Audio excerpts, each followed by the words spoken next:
Renungan harian ini diadaptasi dari buku renungan harian Star Bina Warga GKI.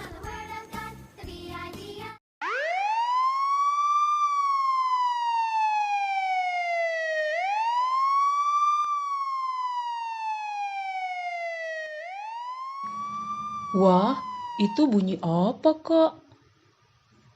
Oh, itu bunyi sirene Hosea. Apa itu sirene kok? Sirene adalah alat yang menghasilkan bunyi yang keras. Sirene digunakan untuk kendaraan layanan darurat seperti ambulans, polisi, dan pemadam kebakaran. Kalau ada mobil yang membunyikan sirene, artinya ada situasi yang darurat. Misalnya, mobil ambulans atau mobil pemadam membunyikan sirene di jalan. Itu artinya mereka memberikan tanda atau peringatan kepada orang-orang di jalan agar memberikan jalan kepada mereka. Karena ada situasi darurat yang harus segera mereka kerjakan. Misalnya ada kebakaran atau ada pasien gawat darurat yang harus diberi pertolongan segera. Dengan membunyikan suara sirene, orang-orang langsung mengerti pesan yang disampaikan oleh yang membunyikan. Sirene juga digunakan untuk memperingatkan masyarakat akan bahaya suatu bencana alam, Hosea. Oh ya, kok? Ya, pada Desember 2004 yang lalu, Indonesia mengalami bencana alam yaitu tsunami yang besar. Aceh dan wilayah sekitarnya terdampak setelah mengalami gempa 9,1 sampai 9,3 skala Richter yang menimbulkan tsunami yang besar. Tsunami yang terjadi saat itu sungguh bencana alam yang besar yang memakan banyak korban jiwa. Banyak bangunan yang rusak, rumah-rumah rata dengan tanah. Pada saat bencana, banyak orang mengharapkan berita untuk keselamatan diri dan keluarganya yang mengalami bencana gempa dan tsunami. Namun, terkadang ada orang jahat yang memanfaatkan situasi bencana untuk membuat kekacauan. Orang jahat itu mengirim pesan berantai atau pesan hoax tentang tsunami yang membuat orang lain panik dan ketakutan. Nah, karena itu akhirnya Badan Meteorologi, Klimatologi dan Geofisika yang disingkat BMKG memasang banyak sirene penanda tsunami.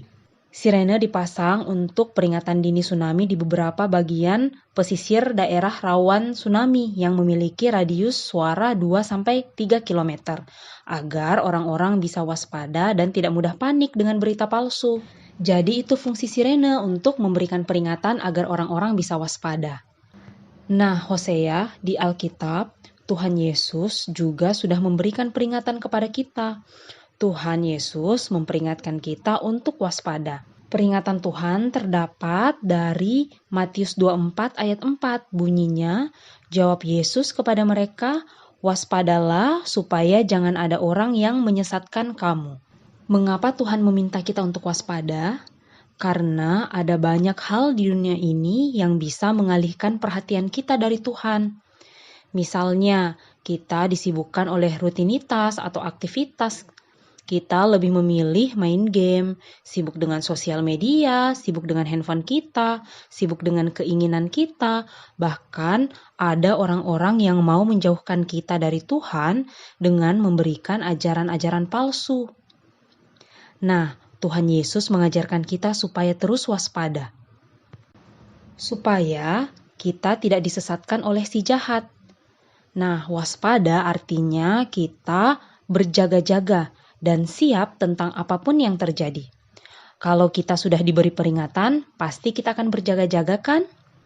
Misalnya, kita sudah diberitahu, hati-hati nanti ada pencuri yang masuk rumah. Pasti kita berjaga-jaga dengan mengunci dengan benar pintu rumah kita. Nah, menurut Hosea, apa hal-hal yang harus kita lakukan untuk berjaga-jaga?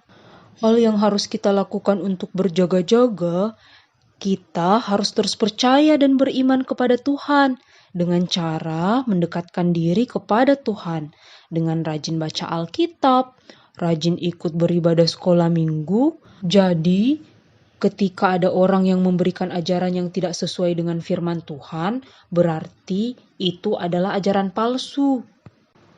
Kita juga harus rajin berdoa berserah dan mengandalkan Tuhan dalam hidup kita, dan juga taat melakukan perintah Tuhan dan melayani Tuhan. Betul sekali, Hosea. Karena itu, kita jangan sampai lengah, karena Tuhan sudah meminta kita untuk waspada. Nah, ayo kita berdoa. Bapa di surga, bantu kami agar tetap waspada dan berhati-hati pada ajaran-ajaran palsu. Terima kasih ya Tuhan. Dalam nama Tuhan Yesus kami berdoa. Amin.